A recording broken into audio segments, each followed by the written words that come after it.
Binge Audio. Salut, c'est Thomas Rozek.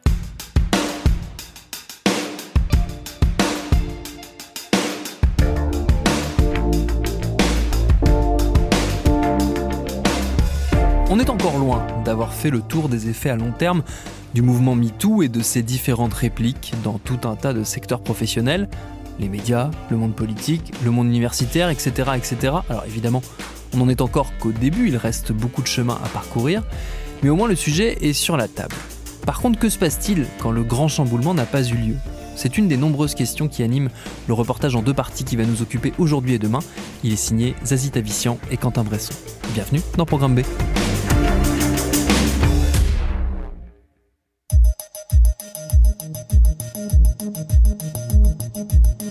Été 2020, le monde médiatico-gastronomique est en ébullition. Un chef serait impliqué dans des affaires d'agression sexuelle. Mediapart enquêterait sur lui.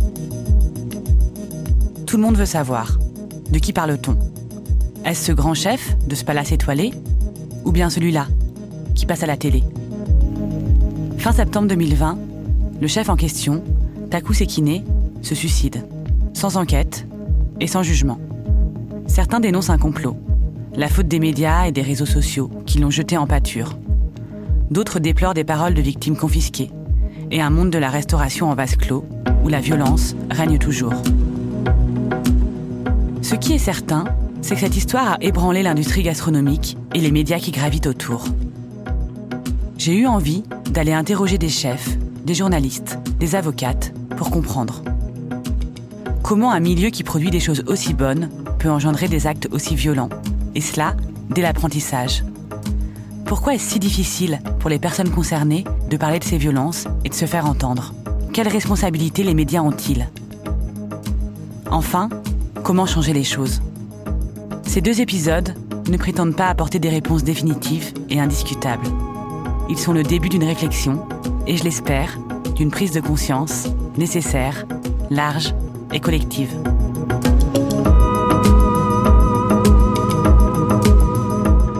La phrase la plus commune qu'on nous dit en cuisine et qu'on entend dès le début de l'apprentissage, c'est « t'as choisi, tu subis ». Laetitia Avis a été l'une des premières chefs à parler des violences qu'elle a vécues en cuisine. Cette cuisinière, à la tête de la Femme du Boucher à Marseille, a choisi ce métier par vocation. Elle a donc d'abord fait un CAP de cuisine, doublé d'un CAP pâtisserie, puis 2 ans supérieur de cuisine française dans la prestigieuse école Ferrandi, à Paris. J'ai toujours voulu être chef, à partir de, 14-15 ans, c'était très clair, Je savais pas au départ que c'était un métier parce que j'étais jamais allée dans des grands restaurants ou dans des restaurants tout court, à part la pizzeria du quartier. C'était pas un univers que je connaissais du tout et c'était beaucoup rattaché à la famille et aux souvenirs qu'on peut en avoir assez classiques de la grand-mère qui fait le gâteau au chocolat avec sa petite fille et c'était très chouette.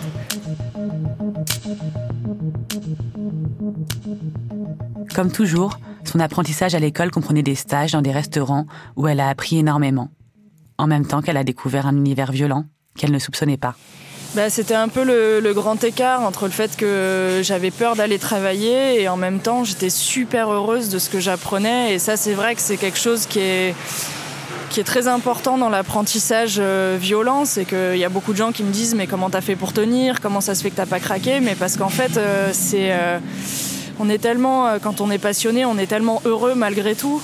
En fait, on souffre, mais en même temps, on vit un apprentissage complet. Je voyais plein de choses, j'apprenais des choses fantastiques, je rencontrais des clients, je découvrais un univers qui me plaisait malgré tout. Et du coup, j'étais littéralement écartelée et j'avais peur, mais au fond, je savais que ce que j'apprenais, ça valait de l'or. Et c'est d'ailleurs comme ça que les chefs maintiennent leurs équipes.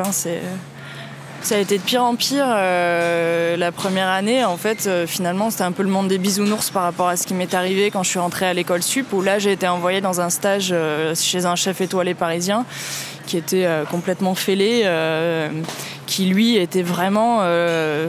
c'était un tyran, tout le monde avait peur de lui. Je me souviens qu'il y avait une grande porte en métal pour rentrer dans le restaurant, il arrivait toujours après nous, quand on entendait la porte claquer, tout le monde se raidissait.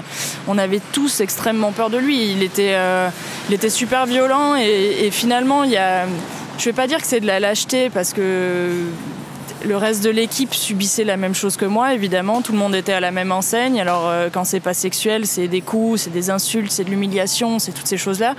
Tout le monde dit, mais pourquoi les équipes de cuisine ne se révoltent pas ? Parce que si tout le monde se met contre le chef, effectivement, au bout d'un moment, il peut pas s'en sortir face à 10 cuisiniers qui disent, non, mais là, tu déconnes, arrête tes conneries. Si tu changes pas d'attitude, on se casse. Mais finalement, quand le chef s'en prend à quelqu'un, toi, tu te dis, il s'en prend à quelqu'un d'autre, ça fait 5 minutes de vacances pour moi, quoi. C'était quoi, en fait, ces violences-là subies ? En fait, c'est toujours quelque chose qui te rend différente par rapport aux autres. Si t'es un peu en surpoids, si t'es une femme, si t'es mate de peau, toutes ces choses-là, ou si t'as une sexualité particulière, si t'es homosexuel, par exemple, c'est l'enfer, quoi. Donc tous ces arguments-là vont être bons pour te démonter en permanence parce que effectivement les autres assez facilement vont suivre le pas du chef aussi. Après il y a les violences physiques, donc ça va être aussi bien une main au cul qu'une main dans le décolleté que des coups après, hein. Ça va être soit des coups de pied ou même une grande tape amicale dans l'épaule mais qui va te décoller la plèvre, ce genre de truc. Il y a même un geste affectueux venant d'un chef peut être violent parce que on est des bonhommes, on est des guerriers, donc on se donne des coups dans l'épaule et c'est drôle. Bah non, en fait c'est pas drôle. Moi tu viens de me briser le bras en deux, je trouve pas ça sympa et je vois pas l'intérêt. Et après il y a des choses qui sont extrêmement punitives, donc là on passe encore au stade au-dessus. Ça va être t'as fait une connerie, on t'enferme dans la chambre froide, ou alors on va mettre une cuillère à chauffer sur le gaz, on va te la poser sur le bras. Et là, il y a un rôle éducatif de la part du chef qui se sent légitime en fait à t'infliger une blessure ou à te punir de façon publique évidemment, parce que ils sont quand même, en tout cas les harceleurs pour moi ne sont pas très courageux, hein. Ils le feront jamais tout seuls dans un bureau. Il faut toujours qu'il y ait un public pour leur donner un pouvoir quelconque.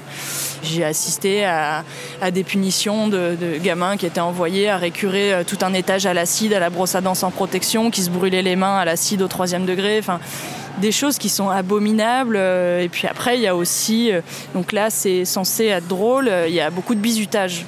Tu dois presque te sentir honoré en fait quand l'équipe décide de te bisuter, parce que quelque part tu as de l'attention venant de l'équipe. Alors c'est souvent dirigé par le chef au départ, hein. Quelqu'un qui s'en va, on va le foutre à poil, on va lui balancer des œufs pourris, on va lui balancer des viscères de poisson, on va le balancer du haut d'un pont en plein mois de novembre alors qu'il fait 2 degrés. Voilà. Et donc en tant que femme, tu as aussi donc, les violences sexuelles. Ça, c'est quelque chose que tu as subi toi aussi ? Ouais, c'est quelque chose que j'ai subi, et c'est quelque chose que j'ai subi même de façon publique, quoi.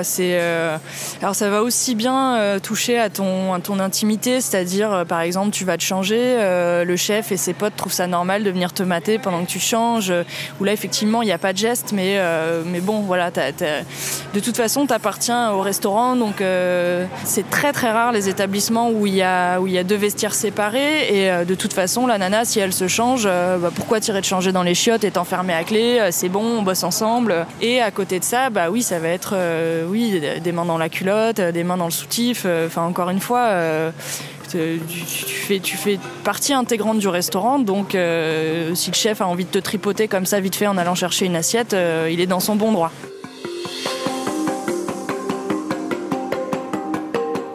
Laetitia Wyss le dit, cette violence-là est systémique. Tout le monde peut être potentiellement touché. Le fait d'être noir, racisé, homosexuel ou femme peuvent ajouter une touche de violence supplémentaire. Harcèlement moral, harcèlement sexuel, agression sexuelle, viol, toutes les violences subies ont évidemment des degrés de gravité différents et ne sont pas jugés pareil par la loi. S'ils sont jugés, ce qui n'est pas toujours évident, nous en reparlerons un peu plus tard. Ce que nous raconte Laetitia Wyss n'est pas isolé. Tout au long de mon enquête, en parlant à des chefs, ce genre de témoignage était la norme plutôt que l'exception. J'en suis même venue à me dire qu'il était très rare que les chefs n'aient pas subi ou été témoins d'une violence lors de stages en cuisine ou dans la suite de leur carrière. Éric Guérin, chef étoilé de la Mare aux Oiseaux, à Saint-Joachim, dans la Loire, à 51 ans. Il est l'un des seuls chefs français de sa génération à parler des violences qu'il a subies en cuisine à ses débuts, dans les années 90.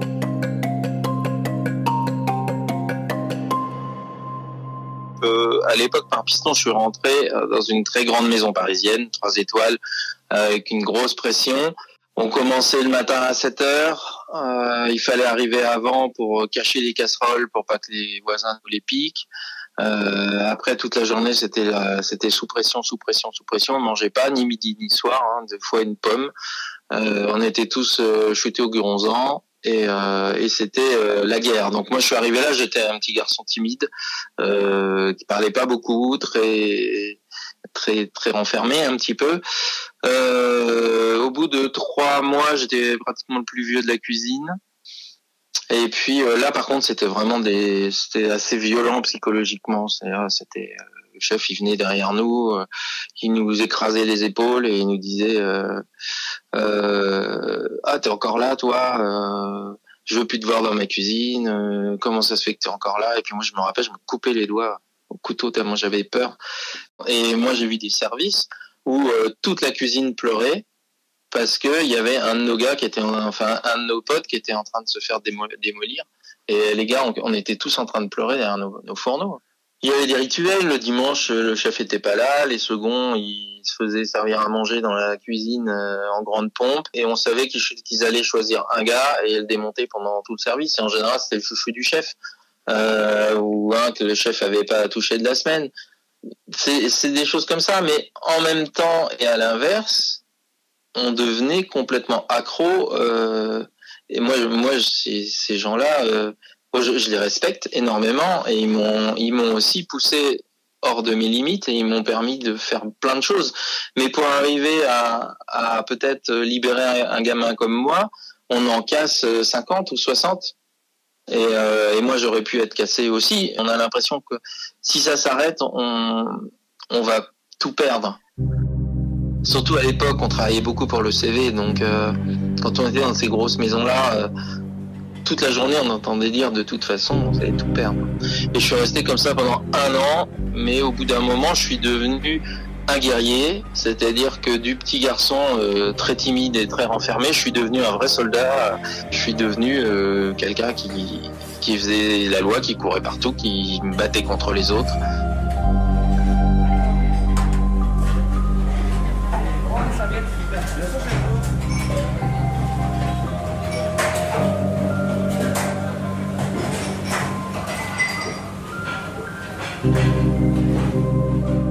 Le monde de la cuisine n'est pas décorrélé de la société. La violence, le sexisme ou le racisme que l'on peut subir sont les mêmes que dans d'autres milieux professionnels.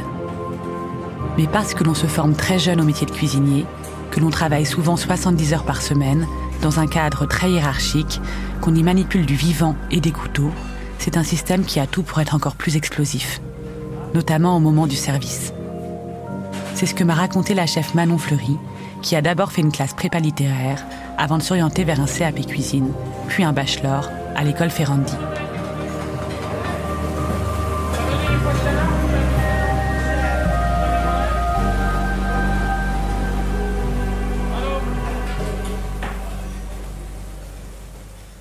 Le milieu de la cuisine, il peut favoriser justement ces comportements violents parce que il y a une proximité déjà physique qui n'est pas celle dont on a l'habitude quand on est dans un bureau, par exemple. On se retrouve dans une cuisine, on se retrouve à plusieurs dans une cuisine. On se retrouve aussi parfois dans des positions quand on va s'agenouiller pour aller chercher quelque chose dans un frigo, par exemple. C'est des positions qui sont un peu particulières. Voilà, il y a cette proximité physique déjà qui peut favoriser justement ces comportements violents. Il y a justement aussi ce stress assez permanent, presque obligatoire, parce qu'on a une contrainte horaire, c'est-à-dire que le client, il arrive à midi, il doit avoir terminé de déjeuner à 13h30, et c'est vraiment cette contrainte horaire qui met ce stress sous-jacent et qui favorise justement ce moyen de pression en fait aussi sur le personnel. Pendant un service, on a l'impression que le temps s'accélère et que il faut aller plus vite que la musique en fait, et que du coup ça se donne le droit à des choses qui ne sont pas normales, et c'est un peu comme une zone de non-droit, le service, presque. Parfois, je me suis aperçue de ça. Et moi aussi, en tant que chef, il m'est arrivé d'avoir eu l'impression de changer de comportement pendant un service, de me dire, mais c'est pas moi là en fait, c'est le stress qui a favorisé un comportement parce que l'assiette doit sortir parfaitement, le poulet doit être chaud, etc. Et tout ça dans un temps donné qui favorise ça en fait. Et c'est très difficile pour nous, nouvelle génération, je dis pas que l'ancienne génération ne veut pas changer les choses, mais en tout cas pour les personnes qui veulent faire changer les choses, de réécrire un modèle en fait, de refonder des bases qui sont saines et se dire que ce modèle est viable.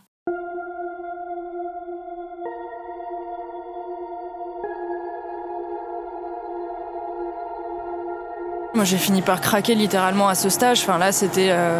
Oui, clairement, j'étais en dépression. J'arrivais tous les matins au boulot. Je vomissais tellement j'avais peur. J'ai perdu du poids. J'ai fini par en parler à l'école où là, mes profs m'ont pas du tout soutenue. C'était non, mais attends, mais Laetitia, c'est bon. À chaque fois que tu fais un stage, il y a des problèmes. Il faut quand même te remettre en question. Enfin, c'était moi la fautive. Donc, en plus, là, du coup, tu rentres dans une culpabilité énorme. C'est-à-dire que je m'en voulais. Je me disais effectivement, je suis peut-être vulgaire. J'ai mis un rouge à lèvres ce matin. J'aurais pas dû. Donc finalement, je mérite ce qui m'arrive. Mais heureusement, là, pour le coup, le directeur m'a écouté. Il a dit, non mais attendez, mais si elle n'est pas heureuse en stage, il faut la changer de stage et point barre. C'est la réponse systématique de la plupart des écoles, c'est qu'au lieu d'intervenir dans le stage en disant, non mais là, vous êtes mal comporté, on te change de stage en considérant que, voilà, t'as pas été à la hauteur, donc on va te mettre dans un stage un peu plus facile. Ou, voilà, là, le chef, on va te mettre là, le chef, il est gentil, comme ça, hein, tu vas réussir à travailler parce que finalement, si t'as besoin de douceur, tu vois, et encore une fois, on te fait culpabiliser du fait que t'as pas tenu le coup. Comment t'expliques, toi, je sais pas si tu l'expliques, que ces écoles, quand elles sont au courant de comportements très problématiques des chefs, elles continuent à envoyer des élèves? J'imagine, pour y avoir quand même pas mal cogité, que...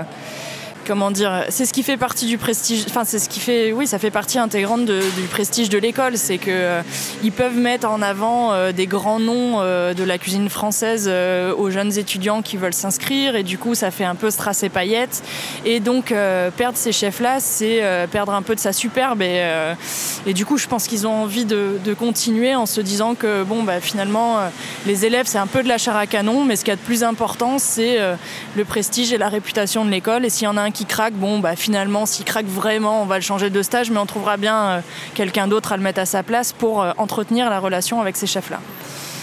Il y a une part de transmission et une tradition française qui est très jolie quand même à travers la cuisine. Il y a plein de belles choses qui se transmettent de génération en génération.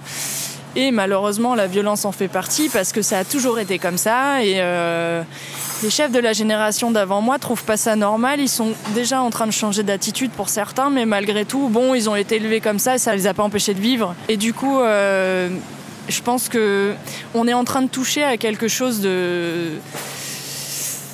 Ouais, on touche à une tradition qui est compliquée à démanteler parce que les chefs sont attachés à la toque, à la hiérarchie, même au fait qu'on les appelle chefs. Toutes ces choses-là, du coup, est remise un peu en question avec les dénonciations des violences. Ouais, je pense qu'ils n'ont pas du tout envie que cette chose-là disparaisse. Les métiers de la cuisine, à la base, c'était vraiment une voie de garage. Éric Guérin. C'était un endroit où on récupérait les gens qui avaient loupé leurs études, peut-être un peu moins de culture.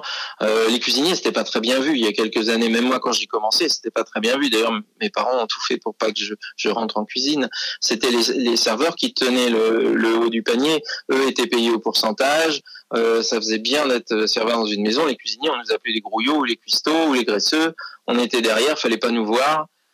C'était une autre ambiance. Et c'est vrai que quelque part, il fallait des adjudants-chefs pour aller à l'excellence, c'est-à-dire que pour que ces jeunes qui arrivaient là, qui étaient un petit peu cabossés, pour qu'ils posent la carotte à droite et pas à gauche. Et si on la posait à gauche, on se prenait une claque. Et si on la posait à droite, mais pas tout à fait au bon endroit, on se prenait une claque aussi.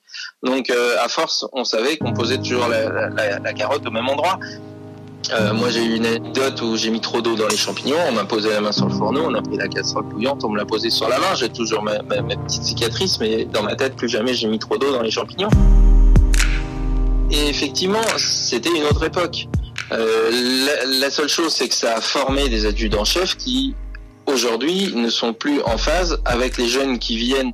Vu que notre métier a été énormément médiatisé, on a des jeunes très sensibles et des gens qui viennent à nos métiers parce qu'on a en face des chefs qui se montrent à la télé comme artistes, imprégnés de la nature, inspirés, qui parlent de leurs équipes ou de leurs équipages et qui de l'autre côté les démontent, quoi.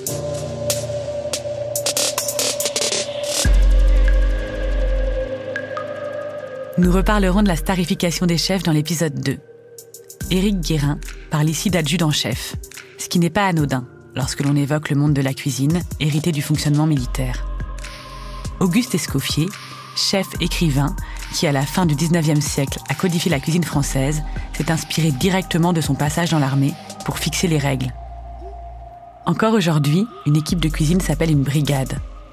À sa tête, il y a le chef, puis le second ou sous-chef, les chefs de partie poisson, viande, pâtissier, les commis et enfin les plongeurs.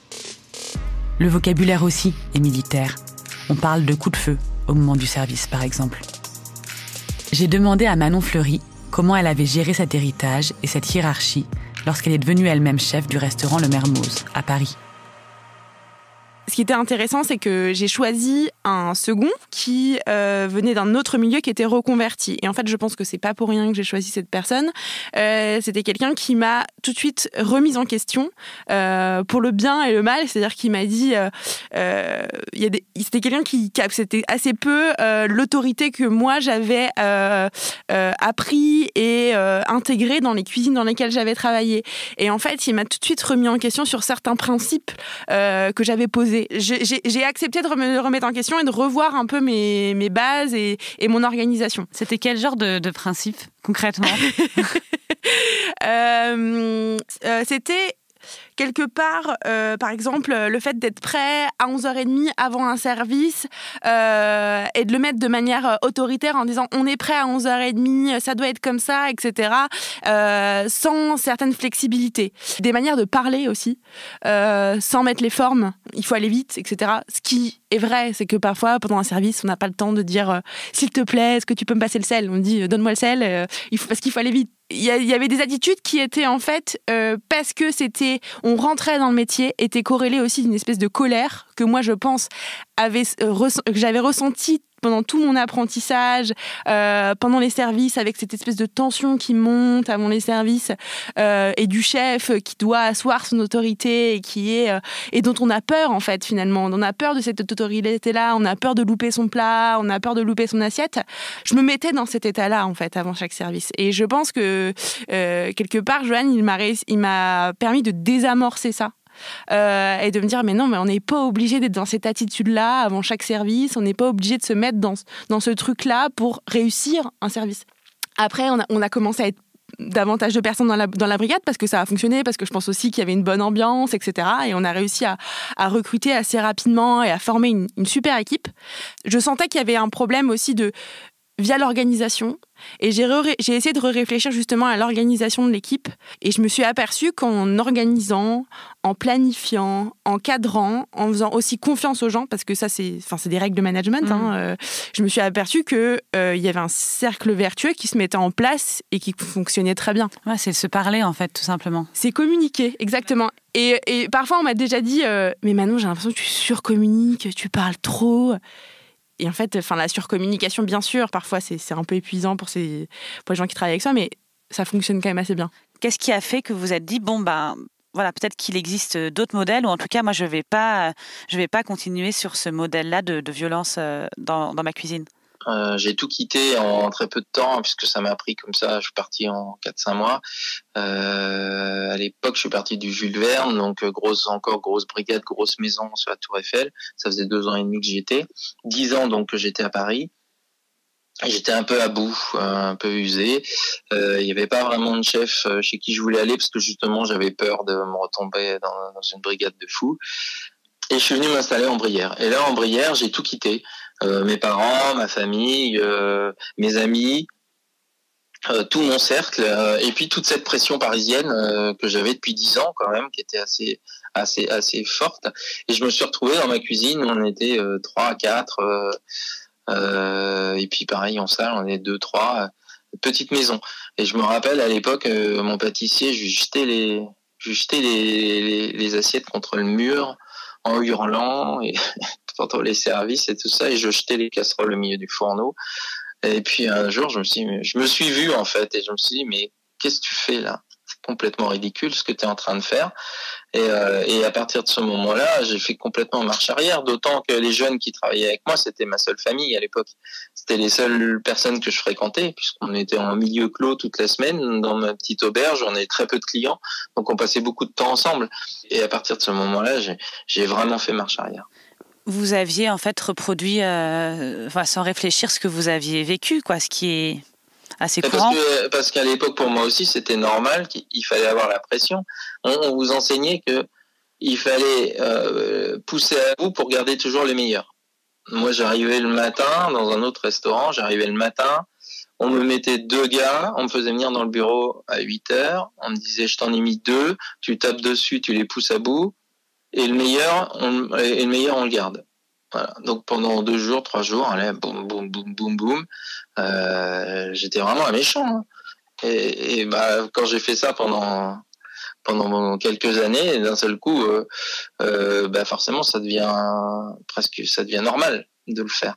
Et ce qui est très marrant, et d'ailleurs, je vois encore aussi beaucoup chez les chefs aujourd'hui, hein, c'est que en dehors du travail, la plupart des chefs les plus violents sont des agneaux. Et ils rentrent dans leur cuisine, d'un seul coup, pouf, ça vrille. Et là, ça devient des monstres. Et donc, du coup, vous décidez à un moment donné que c'est plus possible, que vous vous reconnaissez pas dans cette personne qui lance des casseroles et des assiettes, et vous décidez de changer. Mais j'imagine qu'il y a un pas entre la décision de changer son comportement et réussir à le faire, parce que c'est se défaire de beaucoup d'habitudes et de beaucoup d'apprentissage. Alors, curieusement, c'est pas si compliqué que ça. De changer, c'est pas compliqué parce que très vite, on y trouve un bien-être personnel. Parce que effectivement, moi je rentrais le soir, j'étais vidé, honteux d'avoir crié sur mes gars. Je partais le matin, j'avais la boule au ventre en me disant qu'est-ce qu'ils vont penser de moi. J'arrivais dans ma cuisine, il fallait que je sois encore plus méchant et plus en colère encore, puisque j'étais un peu honteux de la veille. Donc je me disais quand j'arrive, il faut que je remette la pression directe. Et en fait, quand j'ai lâché tout ça, ça m'a vraiment fait du bien. Et je trouve qu'il y a assez peu de chefs de votre génération qui prennent la parole sur ce sujet. Comment elle a été perçue par les autres chefs, votre parole? Est-ce qu'elle a été bien reçue? Vous savez, le monde des chefs, c'est assez fermé. Quoi qu'on en dise, on est tous un peu copains, mais en même temps, on se regarde tous du coin de l'œil. Et je vous avoue que c'est des choses dont on parle quasiment jamais. J'ai des copains chefs à qui je m'entends très très bien, que je connais depuis des années, qui sont très connus, qui rigolent des sévices qu'ils font subir à leur personnel quand on est en groupe. Voilà, bon bah, je vais pas monter sur la table. Dans ce cas-là, je dis rien, j'écoute. C'est assez flou, hein, parce que effectivement, c'est quelque chose c'est une parole qui se libère pas, personne n'en parle. Pourtant, on sait, on connaît, on sait qui ils sont. Les jeunes y vont encore. On les récupère encore à la petite cuillère. Il y en a beaucoup qui arrêtent. Mais malheureusement, ça continue. Mais après, il n'y a pas de discussion ouverte entre les chefs sur le sujet. Enfin, moi, j'en ai jamais eu, et pourtant. Moi, je sais que j'ai placé des jeunes. Notamment, d'ailleurs, j'ai en tête un jeune que j'ai placé qui était vraiment pour moi un très bon, et j'avais envie qu'il soit très bien, donc je l'ai placé chez un de mes amis, et j'y suis retourné 1 an après pour le voir, et je dis bah il est où? Bah dans la cuisine. Je suis descendu et puis je me suis retrouvé face à un gamin tout blanc, les yeux creusés, dans un état de stress incroyable. Bon, bah j'ai rien dit, et puis ça avait pas l'air de déranger non plus le chef, donc j'ai rien dit, et puis je suis rentré chez moi après le déjeuner. J'ai appelé mon gars et je lui ai dit écoute, tu donnes ta lettre de démission, je te récupère à la maison. Et il est resté 7 ans avec moi derrière, mais il a jamais réussi à enlever les problèmes physiques qu'il avait attrapés malheureusement par le stress dans cette boîte-là.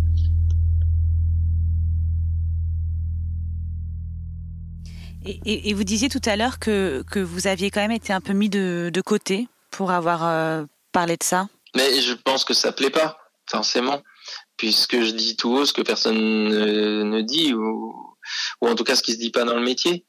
Donc effectivement, à partir de ce moment-là, on est un peu mis sur la touche. Et ça veut dire quoi, mis sur la touche?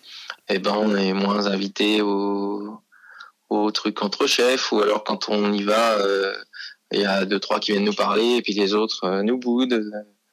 Alors, c'est des choses un petit peu comme ça. C'est un monde particulier. Hein.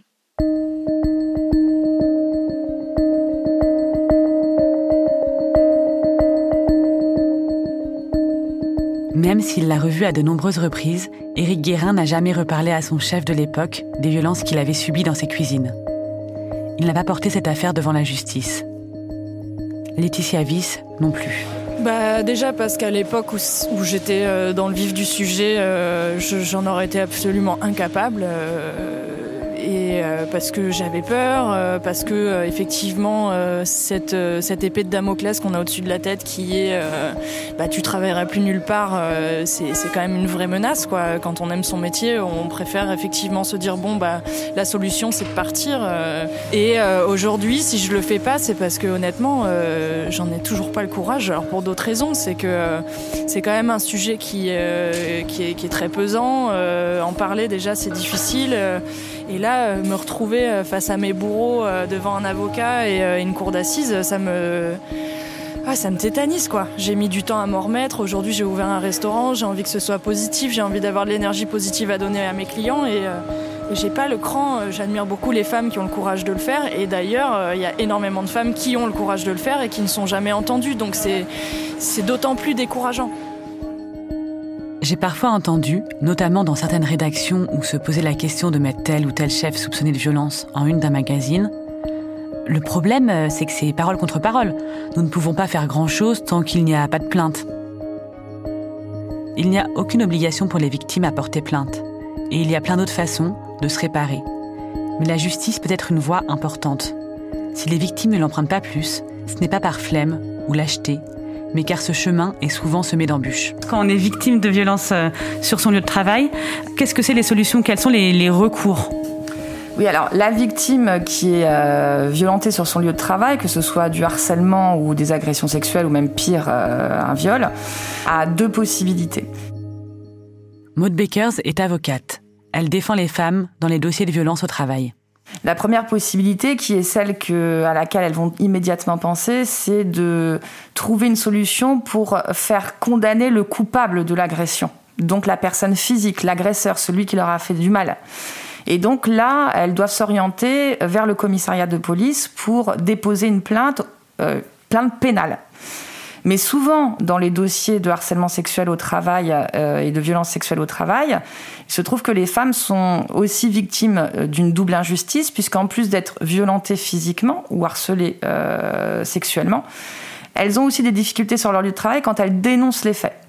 Donc, lorsqu'elles dénoncent les faits, là, c'est une étude du Défenseur des droits de 2014, dans 40% des cas, elles subissent des représailles professionnelles. Donc quand une femme vient me voir à mon cabinet et qu'elle veut agir, souvent on va au pénal ou tente d'y aller parce qu'il y a beaucoup de classements sans suite. Et on saisit aussi le Conseil de prud'homme pour faire reconnaître la responsabilité de l'employeur dans le traitement en fait de la dénonciation du harcèlement sexuel. Qu'est-ce qui se passe à partir du moment où vous essayez de porter plainte au pénal? Une femme va porter plainte devant un commissariat. Le commissariat, sous l'égide du procureur de la République, va mener une enquête plus ou moins bien faite, malheureusement la matière souvent très mal faite. Et à l'issue de cette enquête, le procureur de la République va décider de savoir si ce dossier va donner lieu à un jugement. Donc le renvoyer devant le tribunal correctionnel. Or, dans plus de 90% des cas, ce dossier ne va pas être renvoyé devant le juge correctionnel. Ce qui veut dire que ce sont des femmes qui n'ont même pas accès au juge. C'est pas qu'elles ont été déboutées dans le cadre d'un jugement, après un débat contradictoire où on viendrait leur dire « Madame, il n'y a pas assez de preuves contre monsieur, donc vous perdez ». Non, elles n'ont même pas la chance d'être entendues devant un juge. Donc vous imaginez que dans une telle situation, les femmes, quand elles savent que dans 90% des cas, elles risquent ce traitement, eh bien, elles s'épargnent la démarche pénale. J'ai en mémoire le dossier d'une jeune femme. Elle avait commencé dans le cadre d'un restaurant en apprentissage. Son employeur s'est révélé extrêmement harcelant, sexuellement d'abord, puis ça allait jusqu'à des agressions sexuelles puisqu'il lui touchait les fesses, les seins.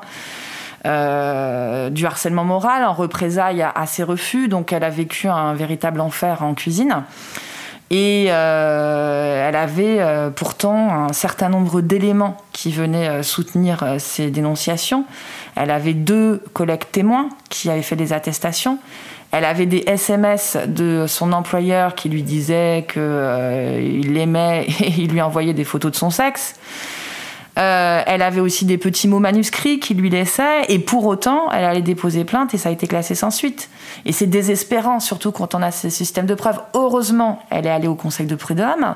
Le Conseil de prud'homme, malgré les éléments, nous a déboutés, mais à la Cour d'appel, on a fini par obtenir la condamnation de cet employeur, qui, en plus, était le gérant de la société. Donc finalement, au bout du compte, elle a eu une réparation financière et une réparation symbolique, puisque en tant que gérant, finalement, il assumait complètement la condamnation de la personne morale qui était son restaurant.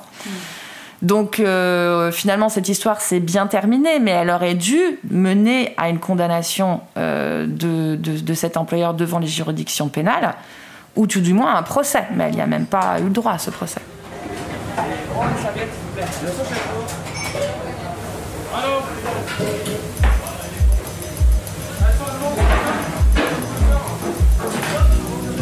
Malgré tout, Maud Beckers continue à encourager les victimes qui viennent la voir à utiliser la voie pénale ou prud'homale. Elle travaille aussi, main dans la main, avec l'AVFT, l'Association des violences faites aux femmes au travail. Cette association propose une aide juridique, mais aussi des permanences téléphoniques pour aider les victimes, femmes et hommes. Si vous voulez en savoir plus, je vous recommande fortement de suivre leur travail sur le site avft.org.